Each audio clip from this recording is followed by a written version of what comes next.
একবার একটি অনেক বড় গাড়ি নির্মাণকারী কোম্পানির কারখানায় হঠাৎ একটি গুরুত্বপূর্ণ মেশিন বন্ধ হয়ে যায়। মেশিন বন্ধ হওয়ার সাথে সাথেই পুরো কারখানার কাজ থেমে যায় এবং প্রতি মিনিটে লক্ষ লক্ষ টাকার ক্ষতি হতে থাকে। কারখানার বড় বড় ইঞ্জিনিয়াররা দিন-রাত এক করে ফেলেন, কিন্তু কেউ বুঝতে পারছিলেন না যে মেশিনের কোথায় সমস্যা হয়েছে। অবশেষে বিরক্ত হয়ে ম্যানেজার শহরের সবচেয়ে দক্ষ মেকানিককে ডাকলেন।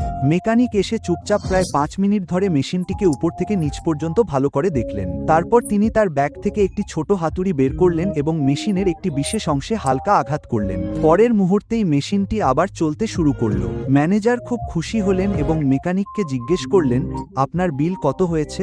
মেকানিক উত্তর দিলেন, 10,000 টাকা।